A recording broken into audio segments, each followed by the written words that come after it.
Amén y amén. Aleluya, mis amados, bienvenidos a esta nueva noche de estudio bíblico, de estudio del libro de Hechos de los Apóstoles. Y como hemos venido tratando, el libro ha sido obviamente de mucha bendición, de mucha edificación. Si puedes, allí desde tu perfil, comparte la clase para que otras vidas se puedan unir en esta hora y recibir la enseñanza que el Señor está determinando para cada uno de nosotros. En la clase pasada habíamos dado inicio al versículo 6 del capítulo 1. Estamos en Hechos 1, verso 6. Quiero que te ubiques allí en tu Biblia, porque es importante que tú vayas observando lo que te voy diciendo en esta hora. Voy a leer el pasaje bíblico. Vamos a leer del verso 6 al verso 11. Dice: entonces los que se habían reunido le preguntaron diciendo: Señor, ¿restaurarás tú el reino de Israel en este tiempo? Él les dijo: no os toca a vosotros, ¿sí?, saber los tiempos o las sazones que el Padre puso en su sola potestad, pero recibiréis poder cuando haya venido sobre vosotros, ¿quién? El Espíritu Santo. Y dice aquí la palabra: y me seréis testigos en Jerusalén y en toda Judea, en Samaria y hasta lo último de la tierra. Y habiendo dicho estas cosas, viéndolo ellos, fue alzado y les recibió una nube que le ocultó de sus ojos. Y estando ellos con los ojos puestos en el cielo, dice acá la escritura, ¿cierto? Entre tanto que él se iba, aquí se pusieron junto a ellos dos varones con vestiduras blancas. Y dice la escritura: los cuales también les dijeron: varones galileos, ¿por qué estáis mirando al cielo? Este mismo Jesús que ha sido tomado de vosotros al cielo, así vendrá como le habéis visto ir al cielo. Amén y amén. Ya los discípulos, como lo estuvimos analizando en la clase pasada, habían recibido el Espíritu Santo. ¿De qué forma? Quiero que mires Juan capítulo 20, verso 22, para que confirmemos lo que te estoy diciendo en este momento. Juan 20, verso 22, mira lo que dice la escritura. Dice: y habiendo dicho esto, sopló y les dijo: recibid el Espíritu Santo. Es decir, que Jesús ya había orado por ellos, ya les había dicho: reciban al Espíritu Santo. Lo que los discípulos iban a experimentar, que eso es lo que vamos a analizar en el capítulo 2, en la próxima clase, iban a recibir el poder de lo alto, el poder del Espíritu Santo que iba a venir sobre ellos, pero ya el Espíritu Santo, escúchame bien esto, moraba dentro de ellos, porque la misma palabra obviamente nos lo está enseñando. Es decir, que Cristo estaba cumpliendo fielmente, ¿sí?, su palabra, su promesa de que no les dejaría solos, de que enviaría al Consolador, al Espíritu Santo que vendría sobre la vida de ellos. Cuando obviamente el Señor les recuerda, retrocedamos un poco, Hechos 1, verso 5, dice: porque Juan ciertamente bautizó con agua, mas vosotros seréis bautizados con el Espíritu Santo dentro de no muchos días. Ahí él les dice claramente: ustedes serán bautizados con el Espíritu Santo. Es una afirmación de que ya el Espíritu Santo estaba en ellos, pero que ahora iban a ser bautizados en el Espíritu Santo. Es decir, el poder de lo alto, el poder de Dios, iba a venir obviamente sobre la vida de ellos.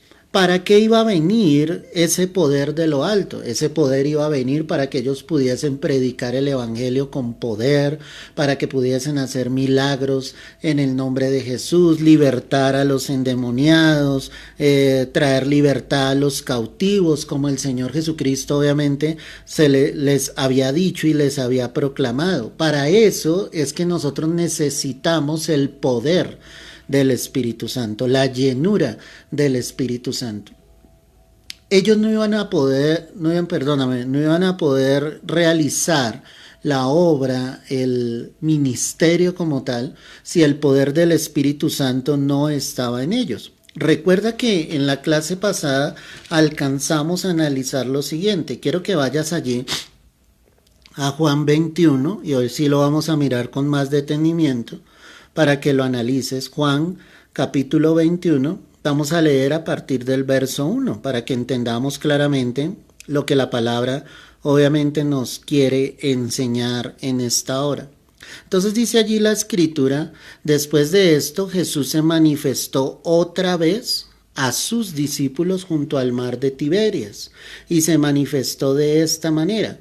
Estaban juntos Simón Pedro, Tomás llamado el Dídimo, Natanael el de Caná de Galilea, los hijos de Zebedeo, y otros dos de sus discípulos. Simón Pedro les dijo: voy a pescar. Y ellos le dijeron: vamos nosotros también contigo. Fueron y entraron en una barca, y aquella noche no pescaron nada. ¿Qué hicieron los discípulos inmediatamente después de la crucifixión del Señor?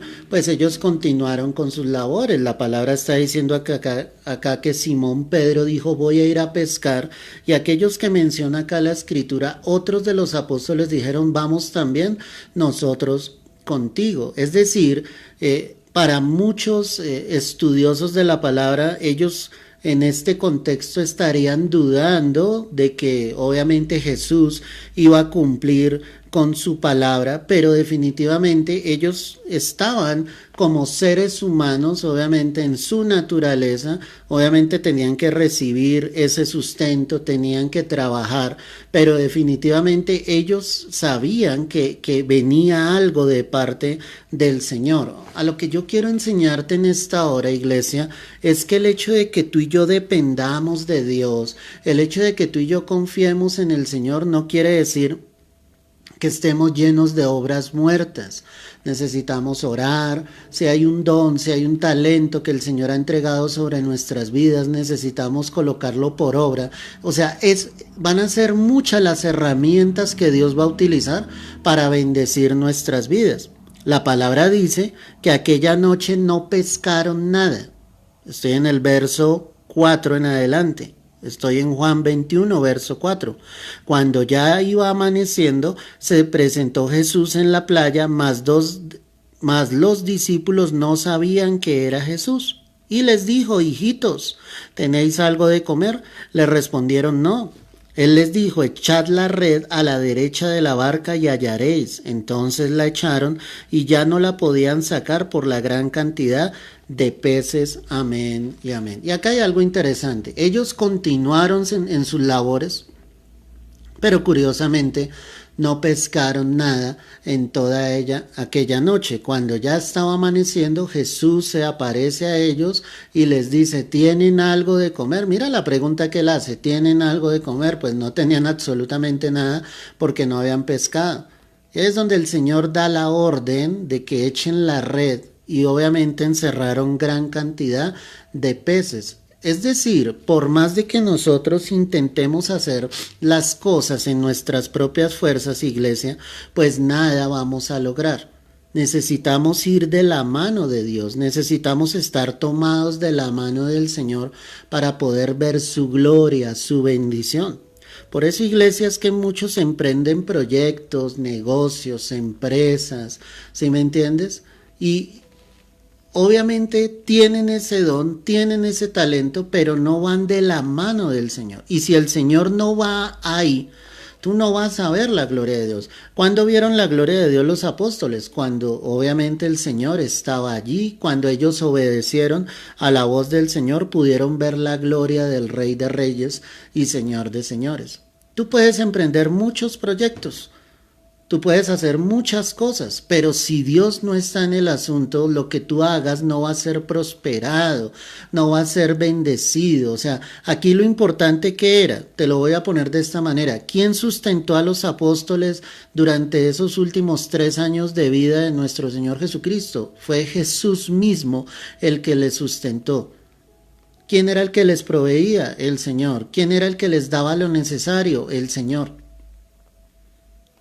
De la misma manera acá, ellos no podían seguir dependiendo de sí mismos, debían depender del Señor. Cuando Dios interviene, nosotros podremos ver que algo grande y maravilloso realmente sucede. Dios empieza a bendecir, Dios empieza a prosperar obviamente nuestros negocios, la obra de nuestras manos. O sea, entrégale al Señor eso. Es que es un pasaje muy claro. Verso 6, estoy en Juan 21, verso 6. El Señor les dijo, echad la red a la derecha de la barca y hallaréis.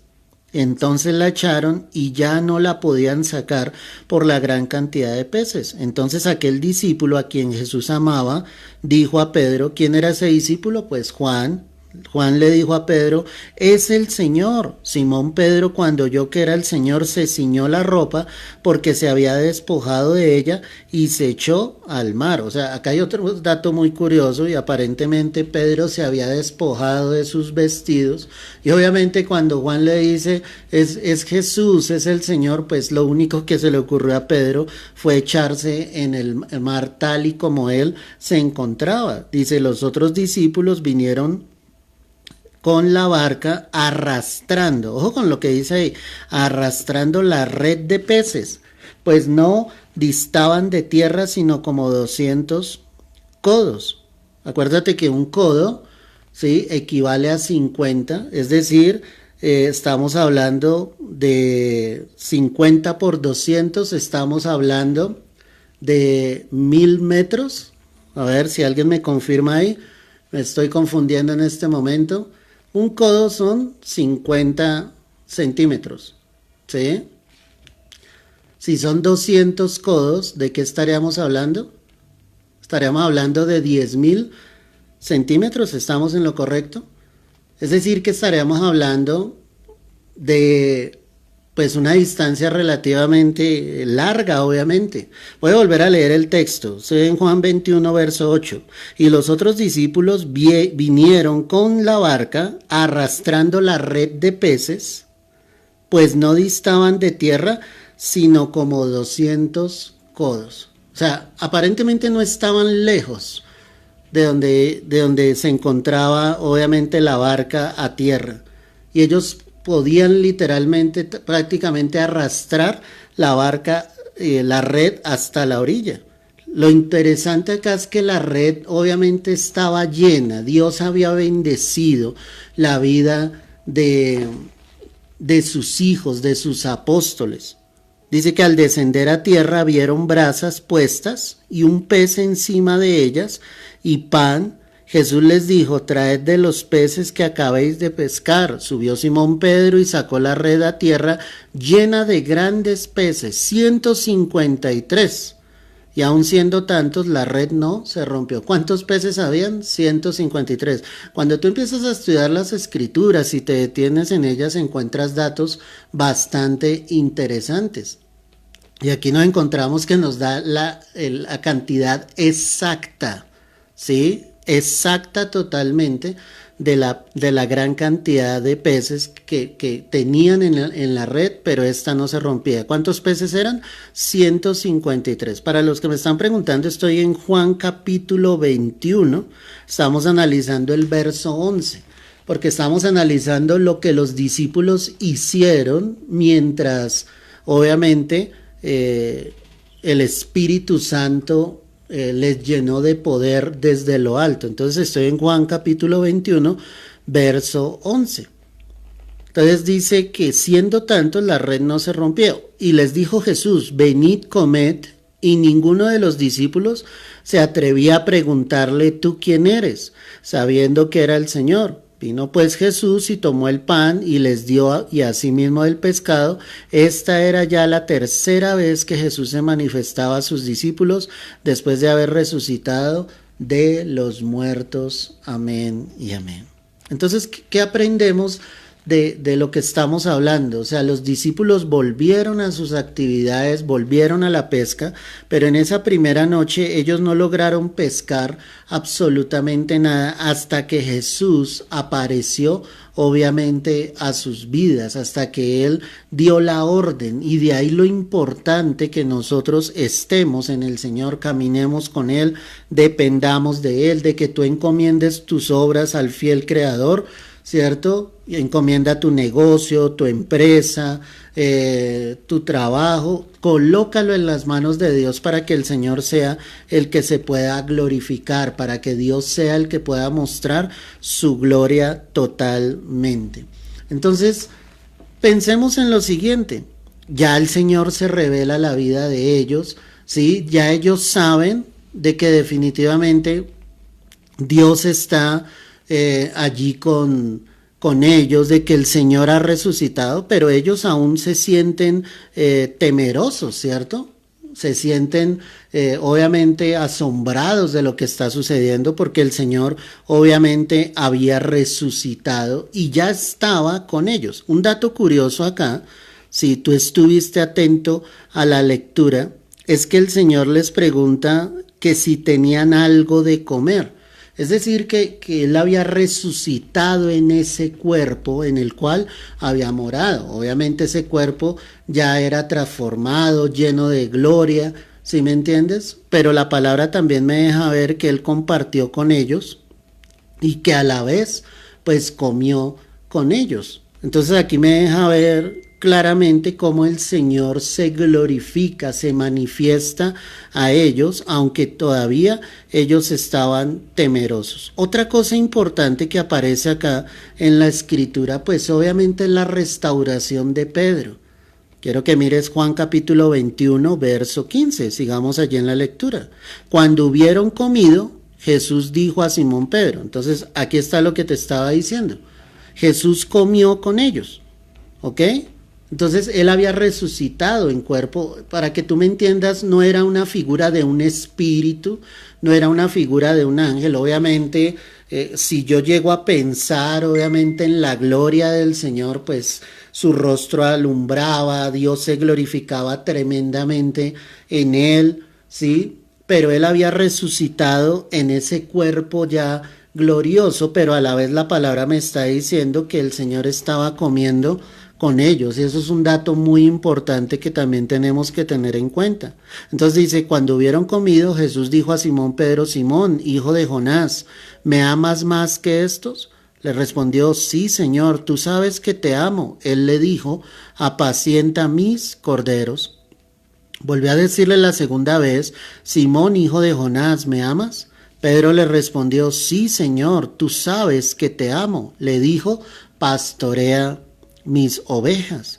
Le dijo la tercera vez, Simón, hijo de Jonás, ¿me amas? Pedro se entristeció de que le dijese la tercera vez, ¿me amas?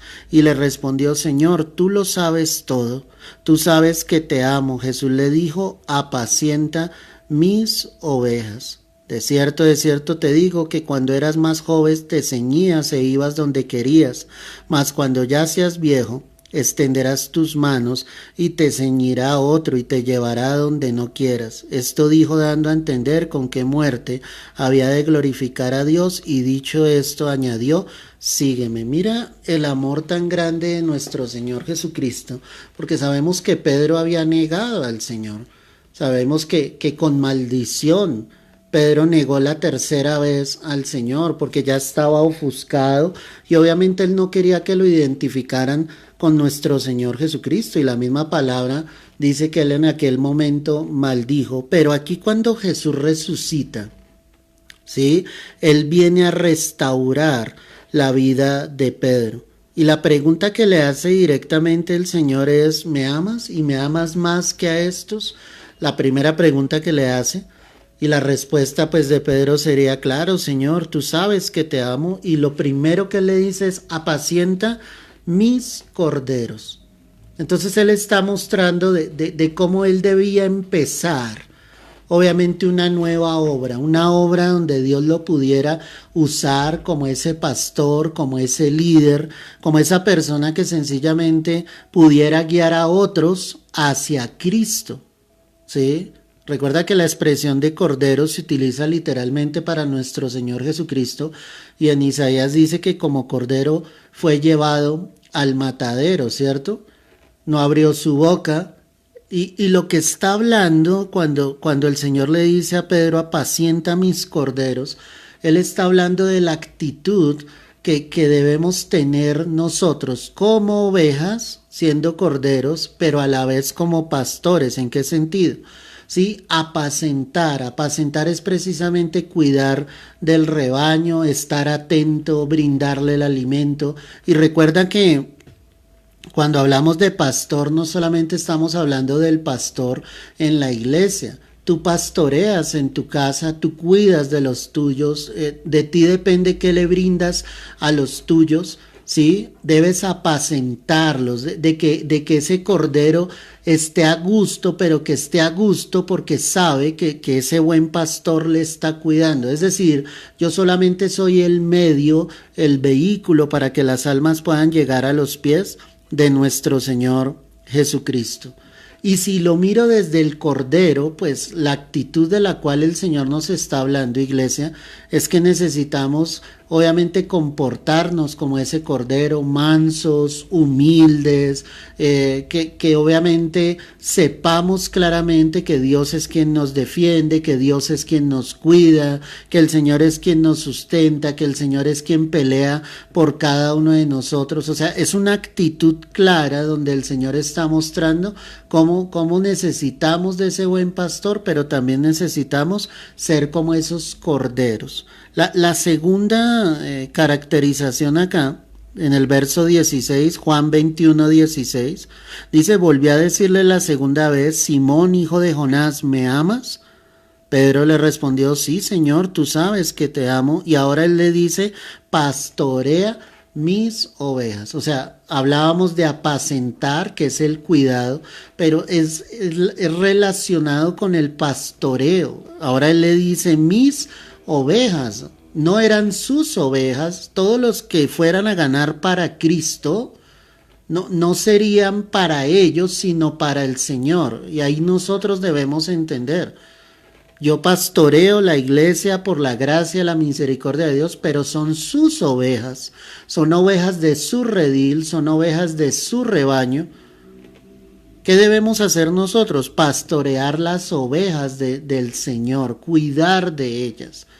Y cuando hablamos de pastorear, pues obviamente el pastor va cuidando de la oveja, la está guiando. Recuerda que en Juan 10, pues vemos la escena clara de cómo el Señor dice que Él obviamente guía a sus ovejas y que sus ovejas escuchan su voz. Es decir, si pastoreamos, debemos hablar con la voz de Dios, con la palabra de Dios, guiar las ovejas hacia Cristo y no permitir que éstas se salgan del redil, porque por naturaleza la oveja va a tratar de salirse del rebaño. Recuerda que allí en el Salmo 23, cuando dice, unges mi cabeza con aceite, por naturaleza la oveja es tonta, terca, es cegatona, y lo que ella hace es tratar de salir del redil.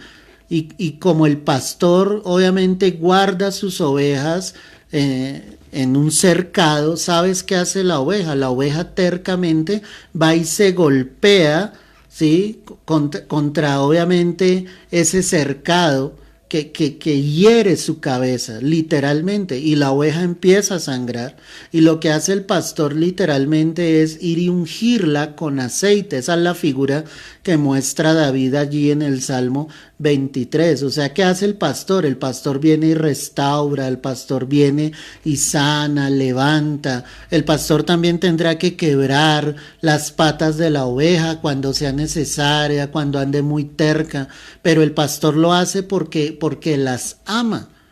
Entonces yo quiero que tú te coloques en tu posición como padre, cuando tú corriges a tus hijos, cuando tienes que corregirlos con vara, cuando ellos tercamente se vienen al cercado y se hieren, ¿qué debes hacer tú?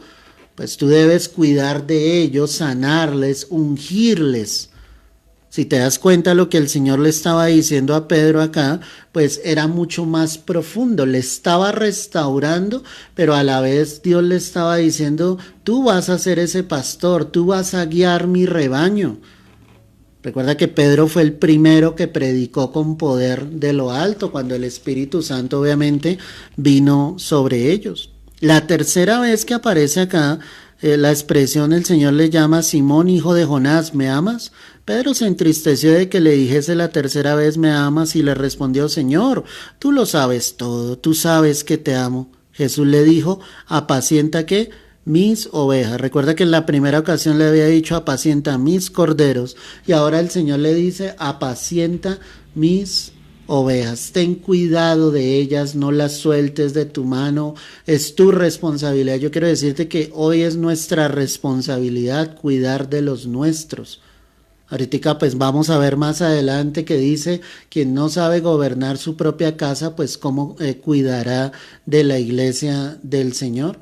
Entonces necesitamos cuidar de los nuestros primeramente, pastorear a los nuestros, apacentar a los nuestros, que la palabra esté allí, que si intentan salirse del redil los traigamos con amor, que usemos la vara, el cayado y obviamente, perdóname, los atraigamos con lazos de amor hacia Cristo.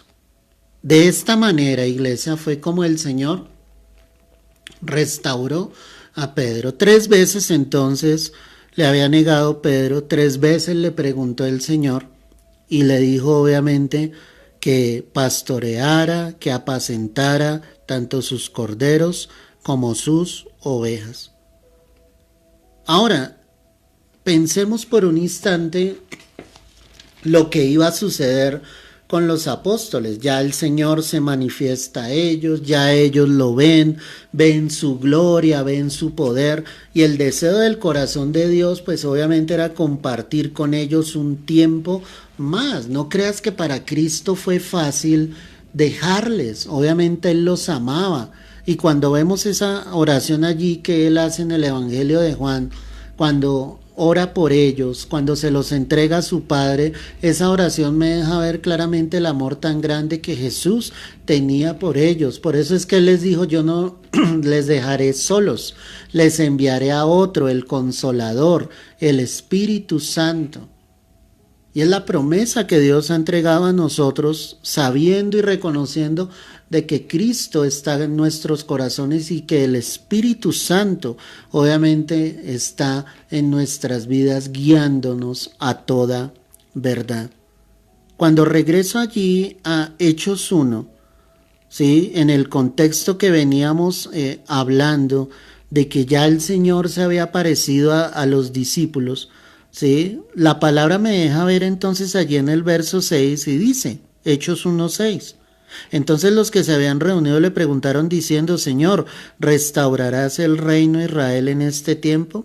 Te lo alcancé a explicar la clase pasada, pero retomemos para que entiendas a qué corresponde esa pregunta.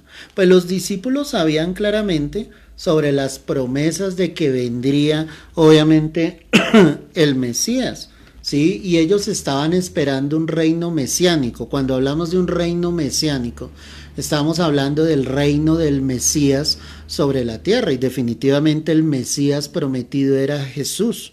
Para muchos de los judíos, obviamente ellos siguen esperando el Mesías. Jesús tan solo fue un profeta, no lo tienen como el Mesías prometido. Cuando vengan los tiempos finales en medio de la gran tribulación, pues muchos de los judíos finalmente reconocerán que Jesucristo efectivamente sí era el Mesías que se les había prometido.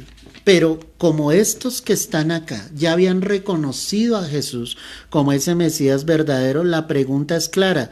Señor, ¿tú restaurarás el reino de Israel en este tiempo? ¿Qué esperaban ellos? ¿Que Jesús se quedase con ellos? ¿Que Él empezase a reinar sobre la tierra? ¿Que se quitara como esa opresión del imperio romano bajo el cual estaban los israelitas y que Cristo viniese obviamente a reinar? Pero pues obviamente ese no era el plan del Señor. El plan del Señor era manifestarse obviamente a ellos, a todos los pueblos de la tierra, para que la salvación pudiese venir. La respuesta que les da el Señor es, no os toca a vosotros saber los tiempos o las sazones que el Padre puso en su sola potestad. Y recuerda que te explicaba, ¿qué significa esos tiempos, esas sazones? Las dispensaciones. Entonces el Señor les estaba diciendo, no les corresponde a ustedes saber esos tiempos. O sea, mi Padre tiene unos tiempos determinados y esos tiempos definitivamente se cumplirán sobre la faz de la tierra. Así como estamos esperando el arrebatamiento, que Cristo venga entre las nubes y el arrebatamiento dará el final, ¿sí? Al tiempo de la gracia y el comienzo de la gran tribulación. O sea, lo único que nosotros estamos esperando es que eso suceda.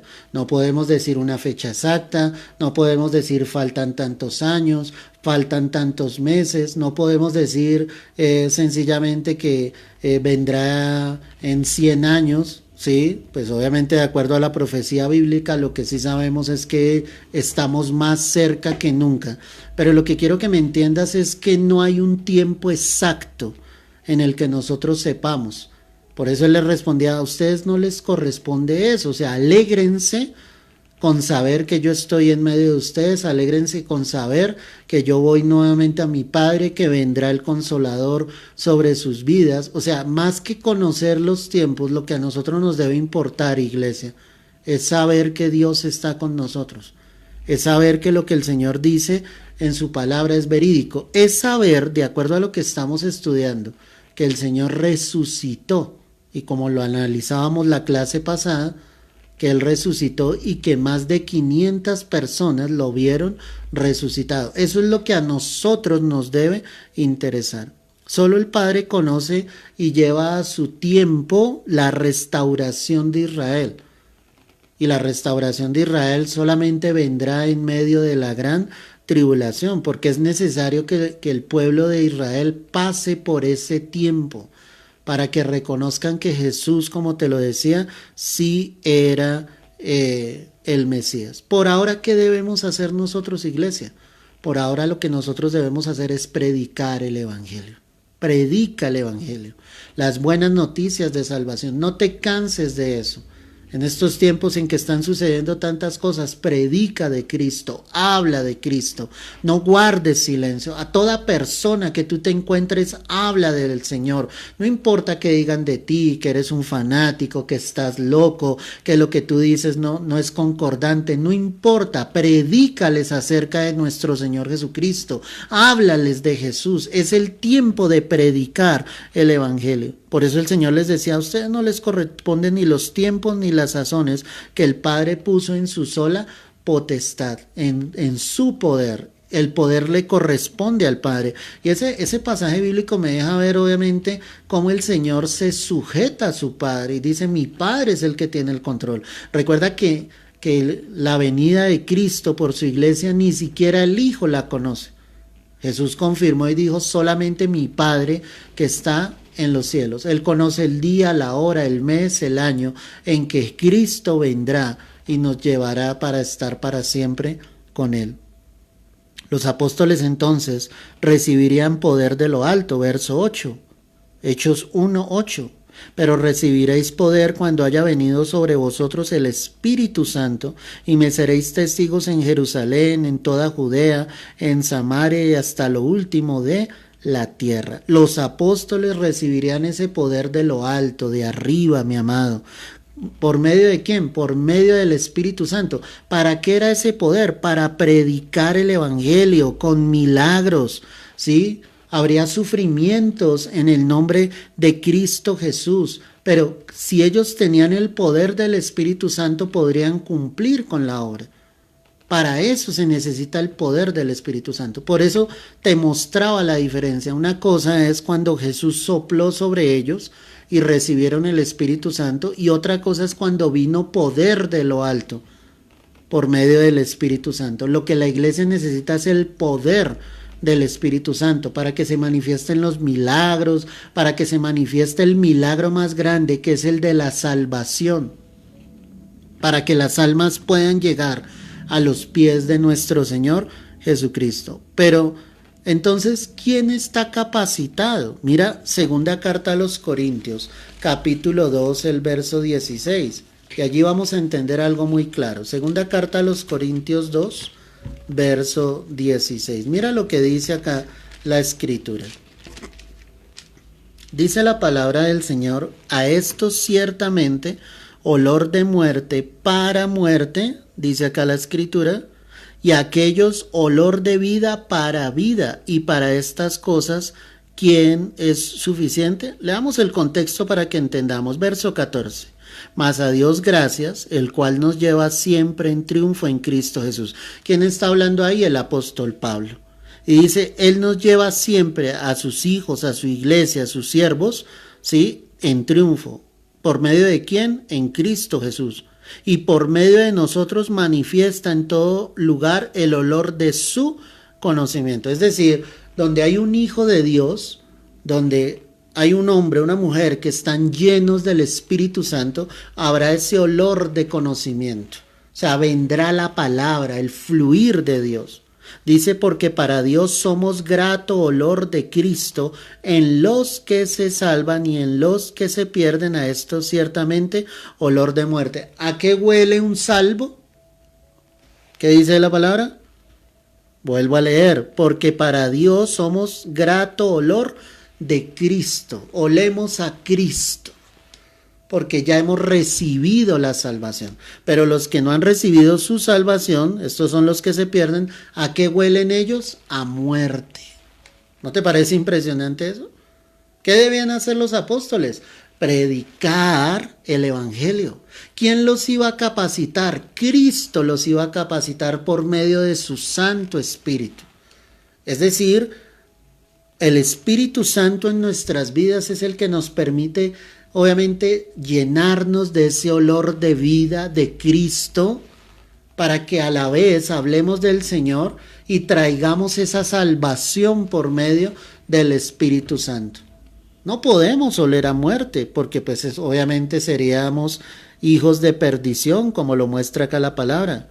Verso 16 dice, a esto ciertamente, ¿a quiénes? A los que se pierden, olor de muerte para muerte, y a aquellos, olor de vida para vida. Y para estas cosas, ¿quién es suficiente?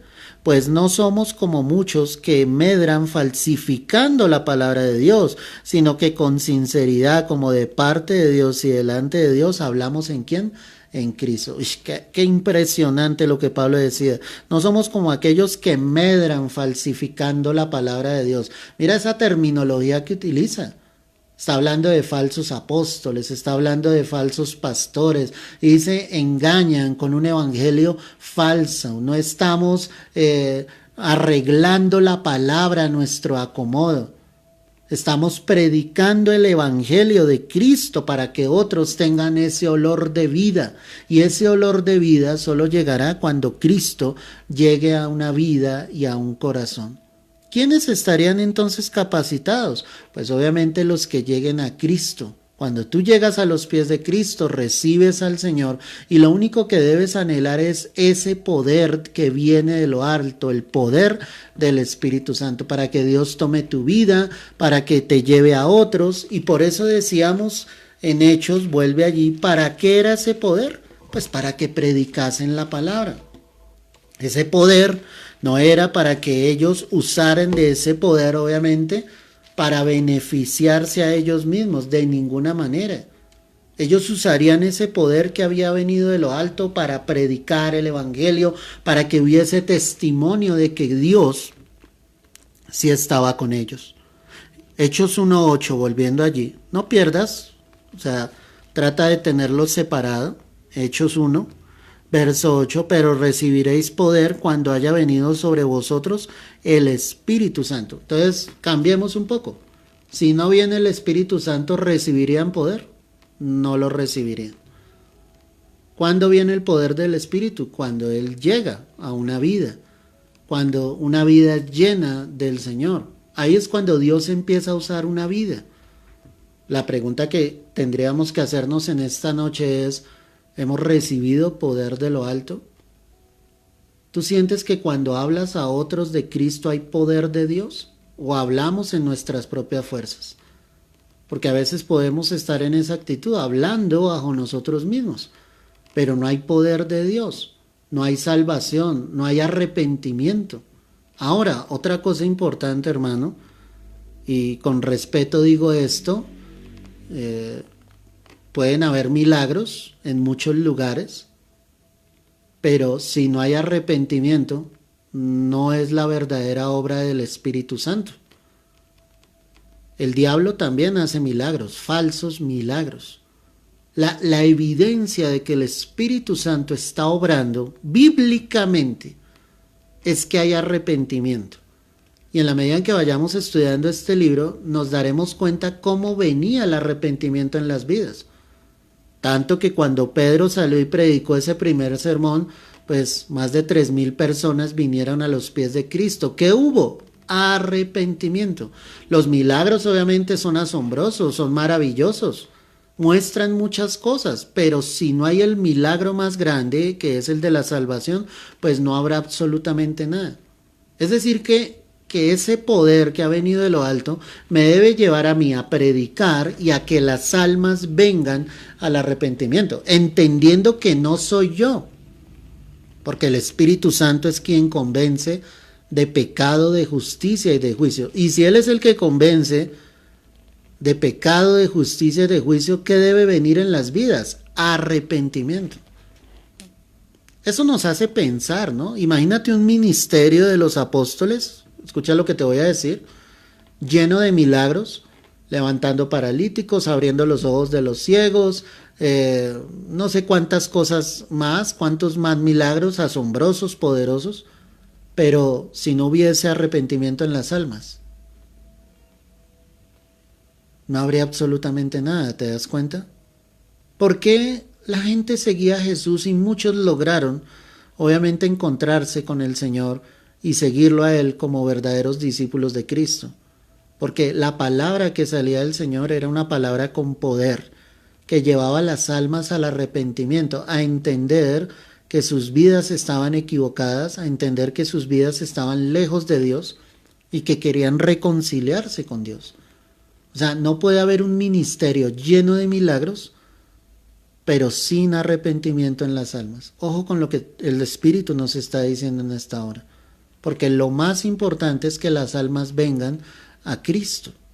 Una vida pudo haber sido sanada de un cáncer, pero si ella no vino a los pies de Cristo, pues no va a haber salvación para esa vida. Lo único que tuvo fue una sanidad en su cuerpo.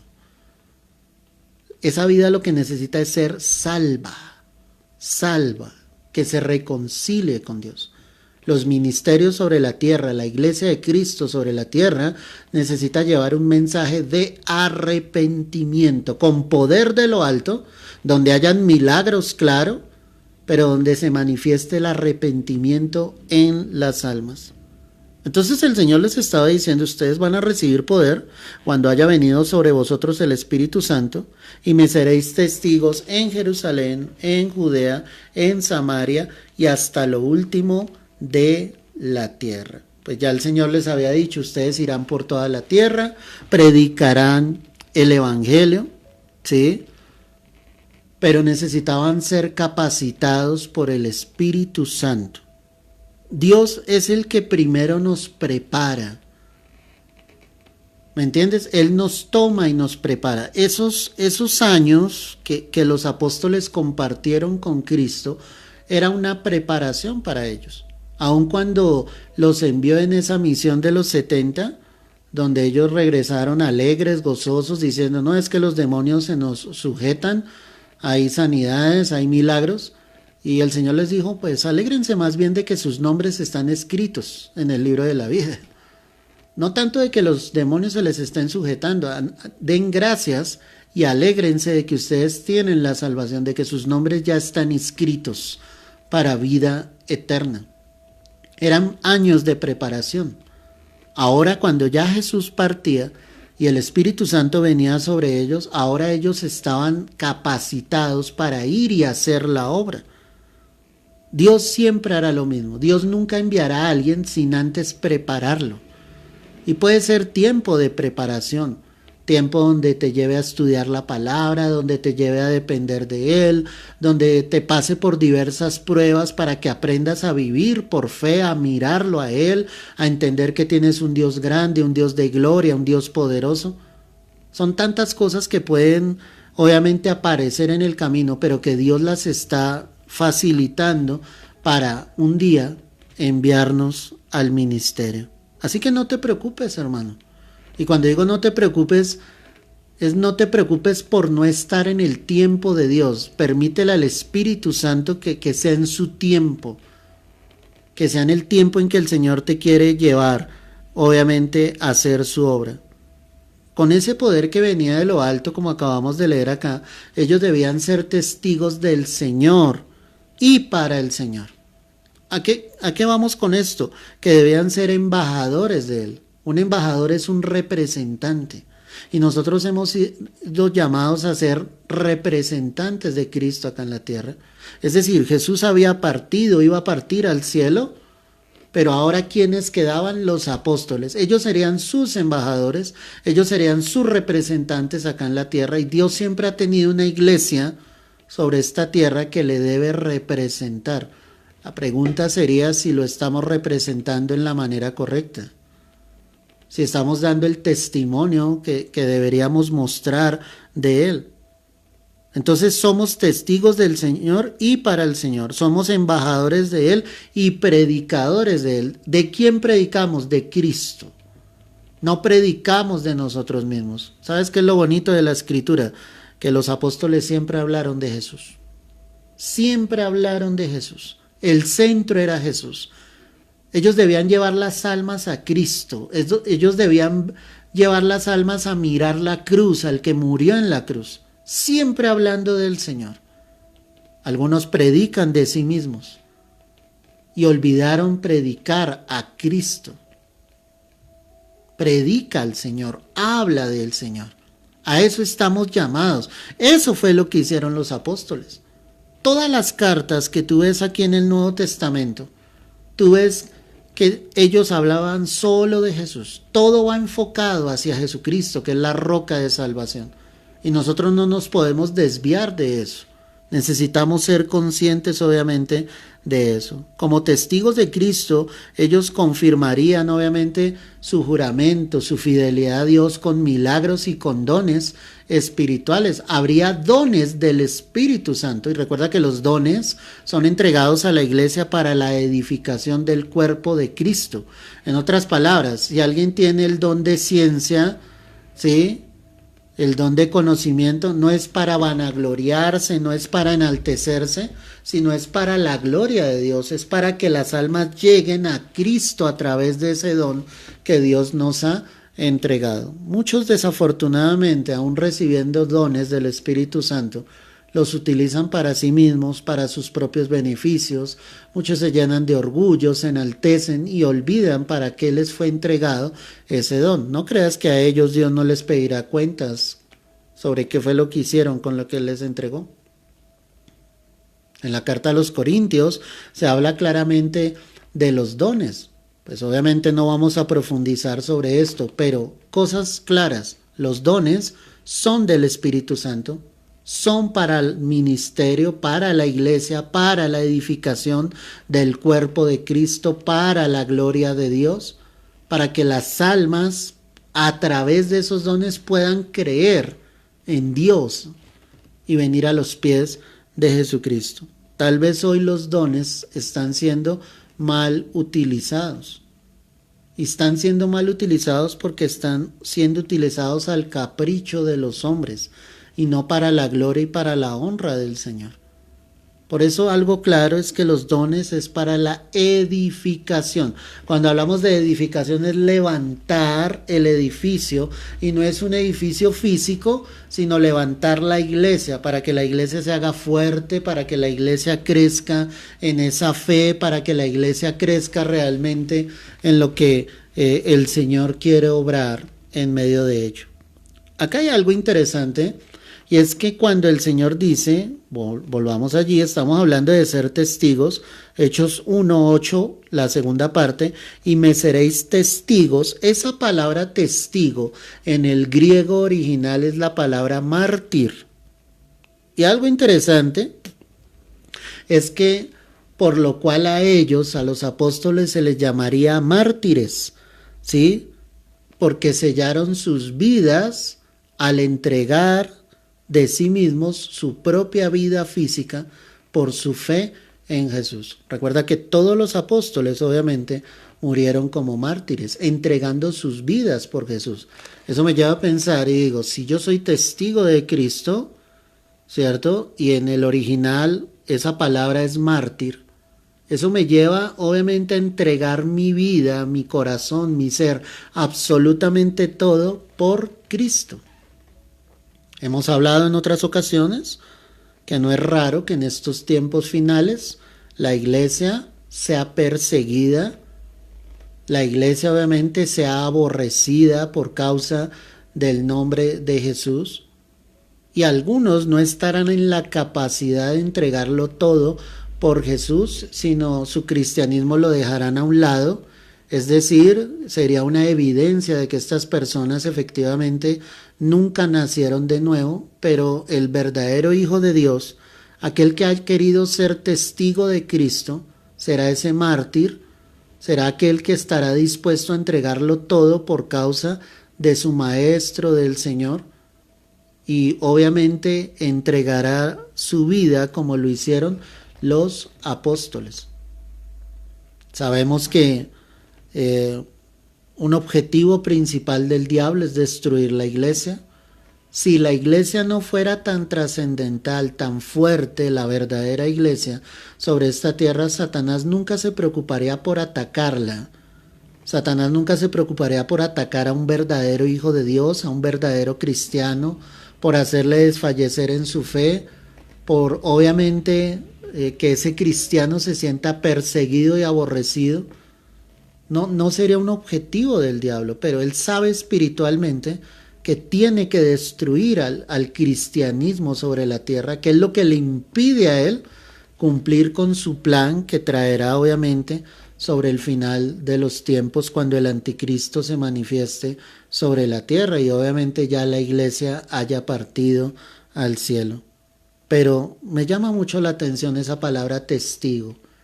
Testigo igual a mártir. Mártir igual a aquel que ha sellado su vida, ¿sí?, con el testimonio de Jesús, con su fe en Jesús, y está dispuesto a dar hasta su propio ser, su propia vida, por causa del nombre de Jesús. No ignoremos la manera en que murieron los apóstoles. Pedro murió crucificado boca abajo porque no quería morir igual que su maestro. Pablo murió decapitado, ¿sí?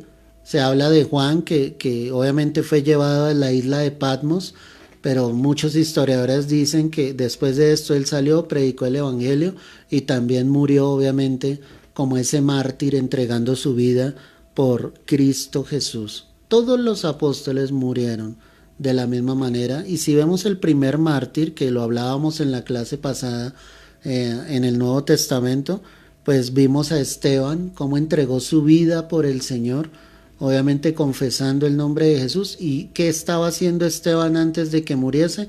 Predicando el evangelio. Él hablaba, lo apedreaban y él seguía predicando el evangelio. Qué impresionante esto, iglesia. ¿Qué habrían de hacer? Predicar y dar testimonio desde su propia casa, desde Jerusalén. Mira cómo el Señor les dice: y me seréis testigos en Jerusalén. Cuando se habla desde su propia casa, nosotros podemos predicar en las calles, podemos predicar en un púlpito, pero definitivamente si no damos ese testimonio en nuestras propias casas, con nuestra familia, pues nuestra predicación se hace vana. Son muchas las cosas que podemos hablar en un púlpito, pero si no las estamos viviendo en nuestras propias casas, pues ahí hay un problema grave, iglesia. Y ahí es donde hacía referencia al comienzo de la clase, y quiero que mires primera carta del apóstol Pablo a Timoteo, capítulo 3, verso 5. Primera carta a Timoteo 3, verso 5. Dice: pues el que no sabe gobernar su propia casa, ¿cómo cuidará de la iglesia de Dios?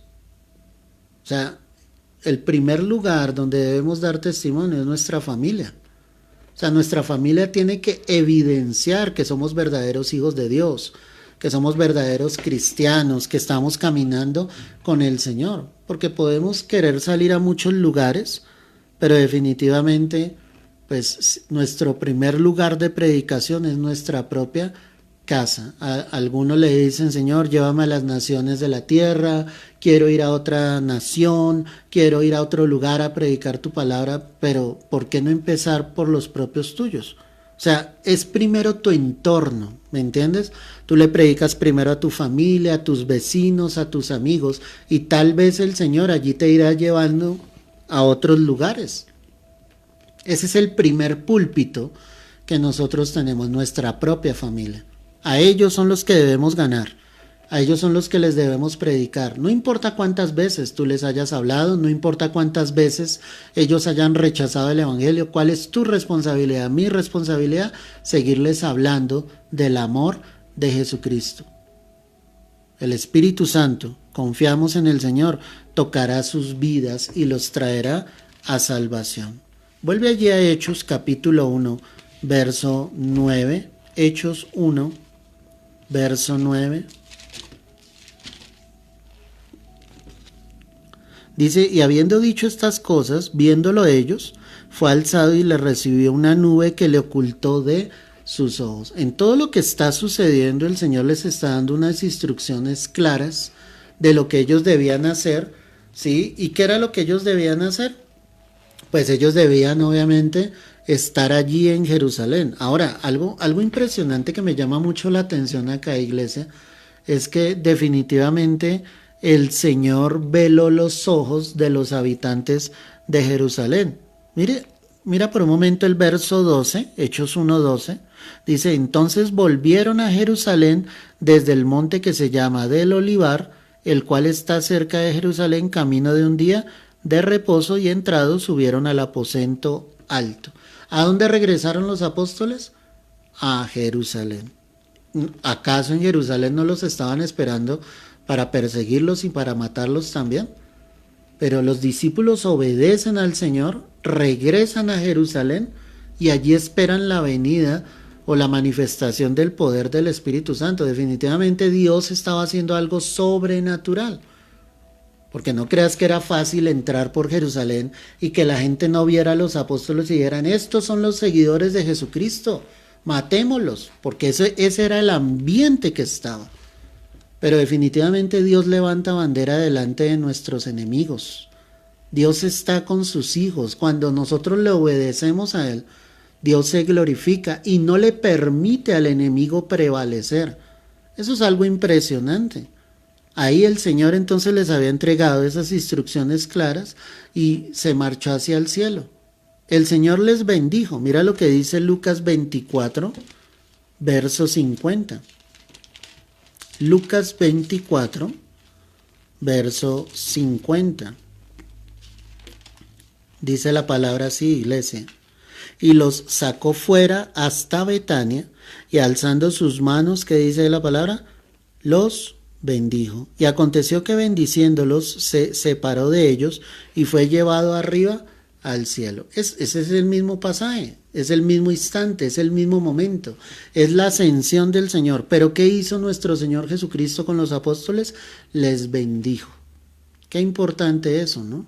Antes de dejarlos, el Señor bendijo la vida de los suyos.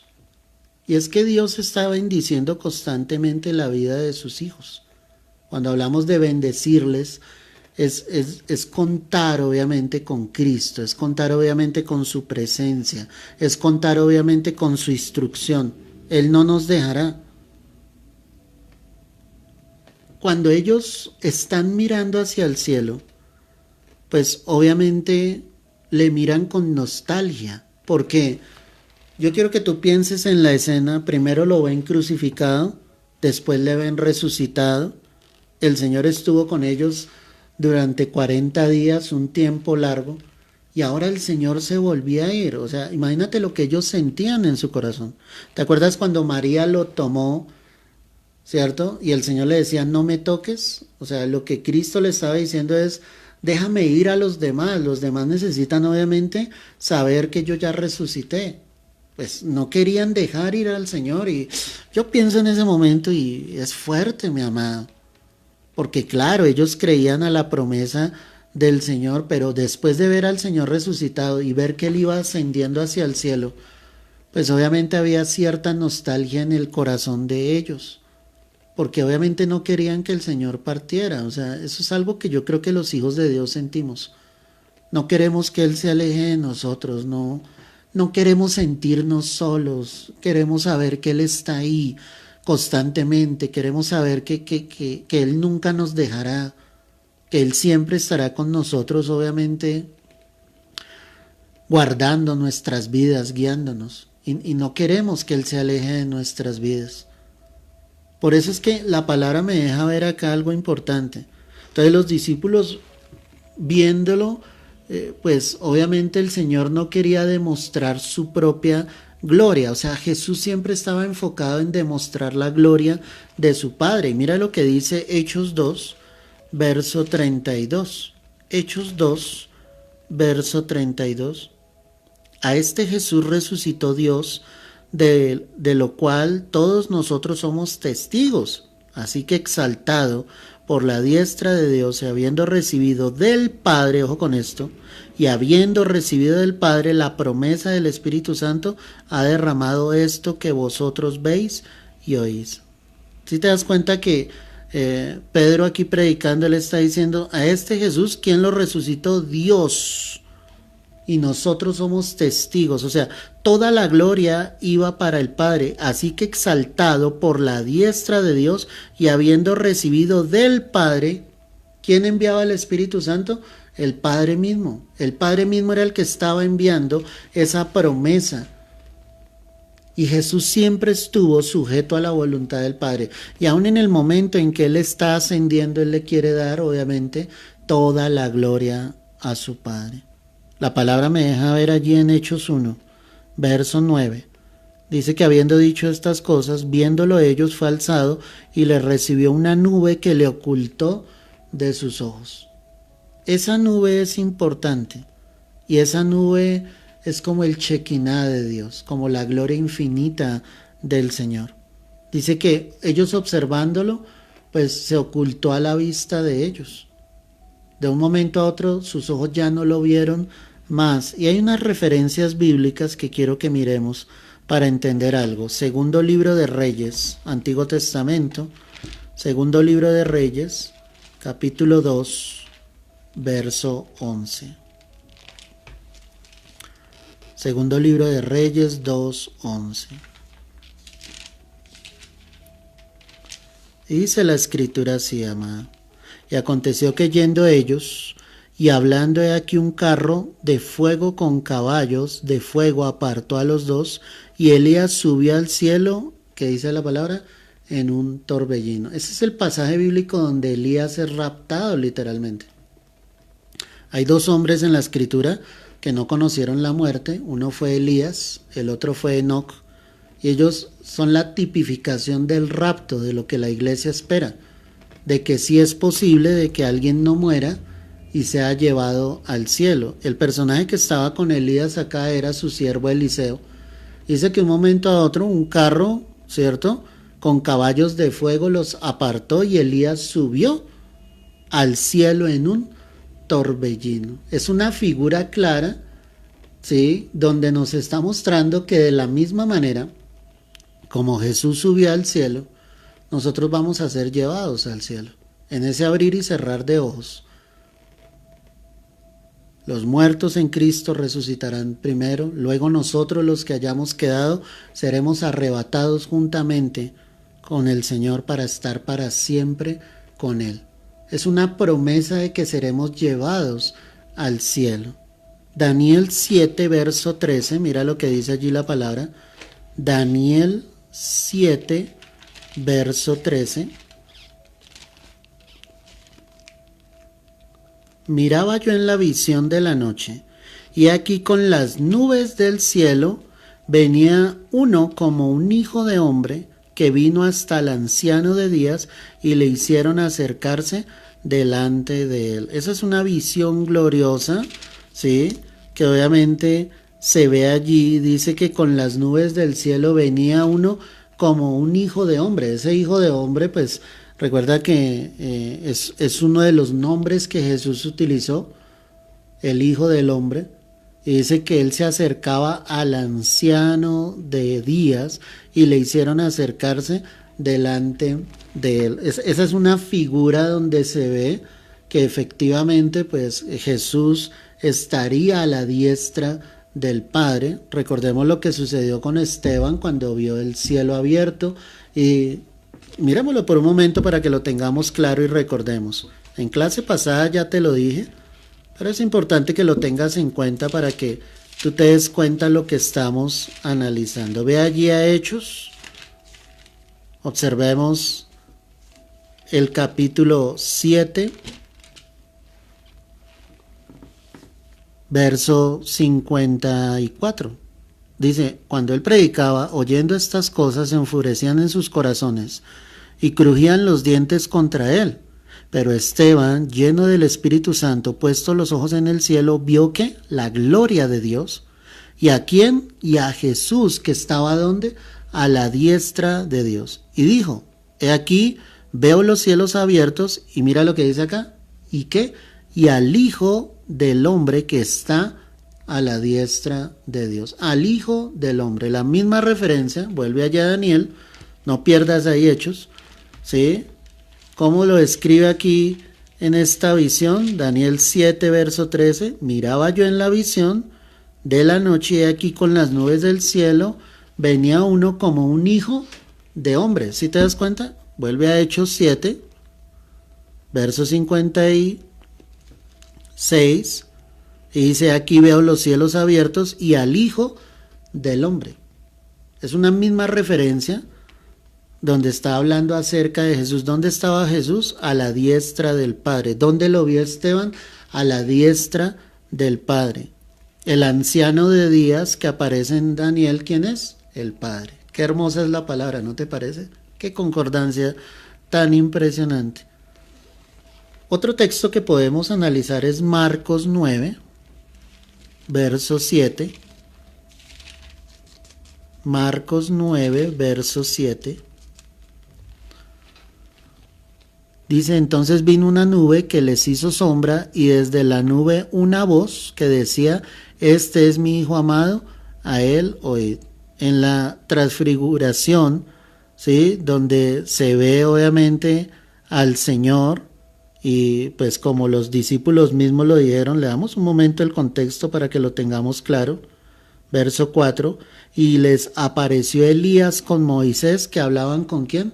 Con Jesús. Entonces estaban Pedro, Jacobo y Juan, habían ido con el Señor y hubo un momento en que hubo esa transfiguración y los discípulos se quedaron mirando y ¿a quién viene?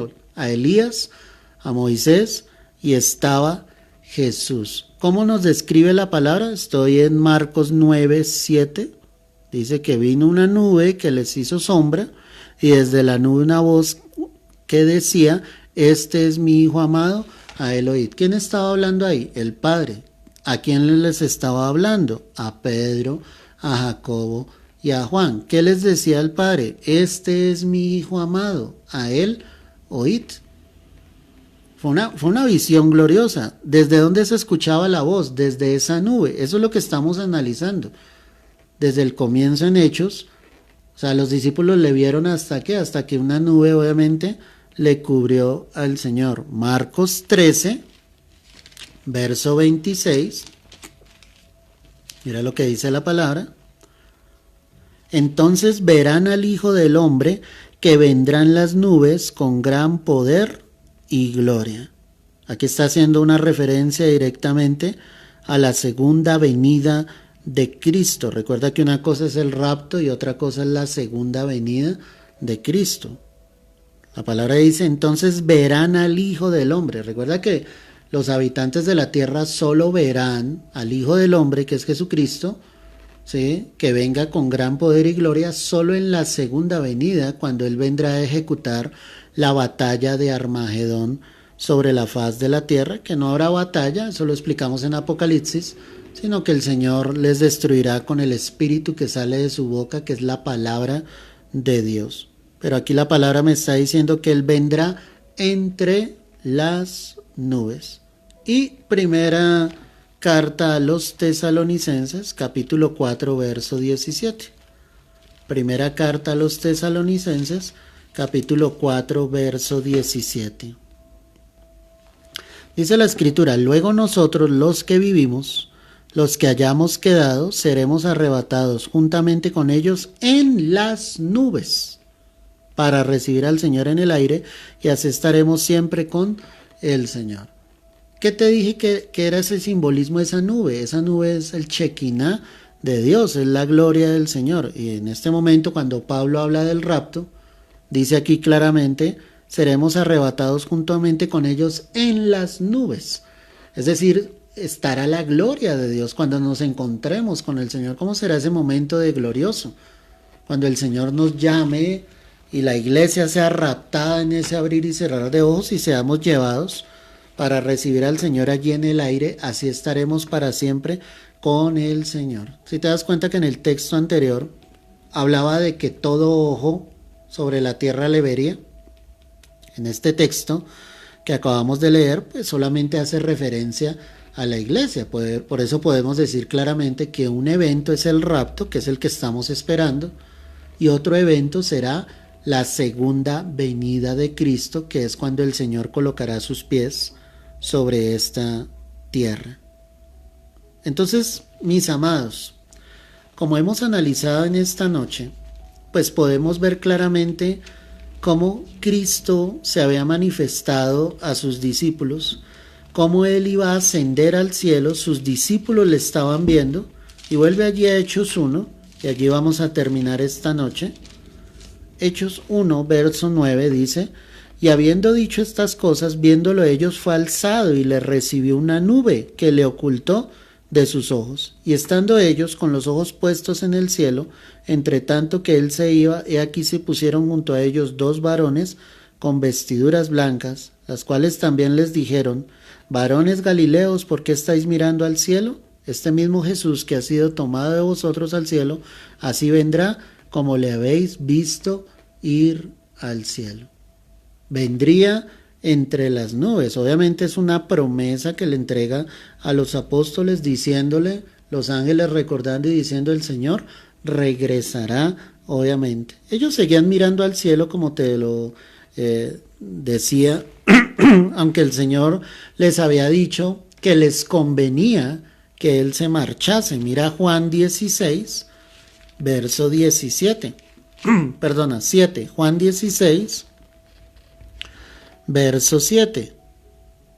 Dice allí la escritura, pero yo os digo la verdad, os conviene que yo me vaya, porque si no me fuese, el Consolador no vendría a vosotros, mas si me fuere, os lo enviaré. Si te das cuenta de lo que Jesús les dijo, les conviene que me vaya.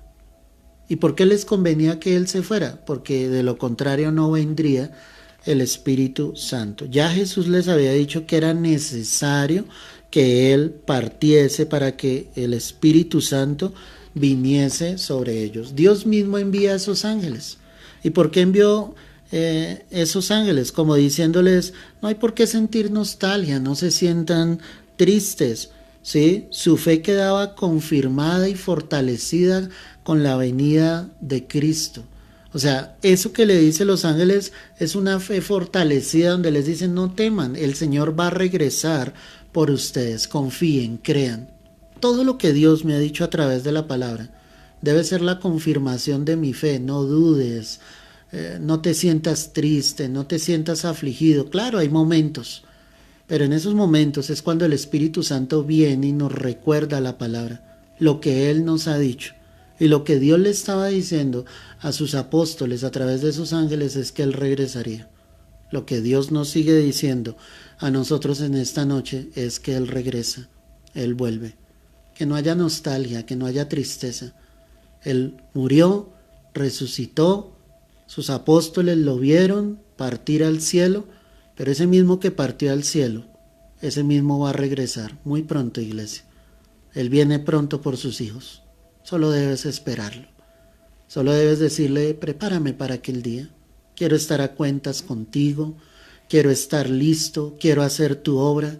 Quiero ser testigo. Quiero predicar la palabra, Señor. Quiero ser ese embajador tuyo en la tierra, pero a la vez estar predicando el evangelio, que sea testimonio en mi casa, en mi familia, fuera de ello. Que me lleves donde tú quieras, Señor. Pero que no vaya en mis propias fuerzas. Que sea con el poder de tu Santo Espíritu. Padre, queremos darte gracias, Señor, en esta noche por este tiempo, por la bendición grande y poderosa, mi Rey, que nos has entregado en esta hora, Señor. Gracias por tu palabra, por tu enseñanza, Dios mío. No nos sueltes un solo instante de tus manos, Señor. Ayúdanos a perseverar, a continuar adelante en este proyecto, en este plan, en este propósito que no es del hombre, que es tuyo. Ayúdanos a llevar las almas a tus pies, no en nuestras fuerzas, sino con el poder de tu Santo Espíritu. Te lo pedimos, Dios, en el nombre de Cristo Jesús. Amén y amén. Aleluya, mis amados. Para que tú puedas encontrar las clases, a veces Facebook no las suelta tan fácilmente. Hemos tratado de referenciarlas de la siguiente manera, para que tú las vuelvas a escuchar cuando las quieras volver a buscar. Si tú te diste cuenta, hoy colocamos MICCA, ¿sí?, que es la abreviatura de la iglesia. Entonces vas a encontrar MICCA, Hechos de los Apóstoles, y ahí coloqué clase 3. Todas las clases van a aparecer con un número para que tal vez tú las puedas identificar fácilmente, encontrarlas fácilmente. Pero ¿cuál es la manera práctica? Si las buscas, busca MICCA y coloca al lado Hechos de los Apóstoles. Ahí te deben aparecer las clases que hemos dictado de Hechos de los Apóstoles. Que estés atento, que estés pendiente. Yo sé que a veces, obviamente, mi hermano, por el tiempo, pues obviamente en tu casa, si no estás apartado, te puedes distraer, pero te aconsejo que tomes un lugar donde puedas estar apartado, donde nadie intervenga, donde nadie te moleste. Y lo más importante, iglesia, dispón tu corazón. Es 1 hora y media solo una vez a la semana. Solo una vez a la semana. Y si tú estás dispuesto, recibes una gran bendición del Señor. Quiero saludar a los que estuvieron conectados en esta noche. Si alguien no ha escrito, escribe allí rápidamente para que recibas esa salud y esa bendición del Señor. Un saludo a Ladies, qué bueno que estés conectada nuevamente en esta noche. Bendiciones para ti, Ladies, para tu casa.